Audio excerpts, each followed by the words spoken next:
మత్తయి సువార్త 11వ అధ్యాయము 25వ వచనం నుండి 30వ వచనం వరకు. ఆ సమయమున యేసు ఇట్లు చెప్పెను, పరలోకమునకు భూలోకమునకు అధిపతివైన తండ్రి, విజ్ఞులకు వివేకవంతులకు వీటిని మరుగుపరచి పసిబిడ్డలకు బయలుపరచితివి కనుక నిన్ను స్తుతించుచున్నాను. అవును తండ్రి, ఇది నీ అభీష్టము. నా తండ్రి నాకు సమస్తము అప్పగించి ఉన్నాడు.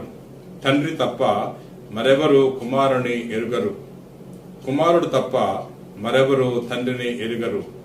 మరియు కుమారుడు ఎవరికి ఎరిగింప ఇష్టపడునో వారు మాత్రమే తండ్రిని ఎరుగుదురు.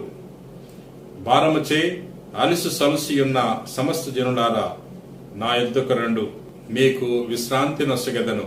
నా కాడిని మీరెత్తుకొనుడు. సాధుశీలుడననియు వినమ్ర హృదయుడననియు మీరు నా నుండి నేర్చుకొనుడు. అప్పుడు మీరు మీ ఆత్మలందు విశ్రాంతి పొందుదురు.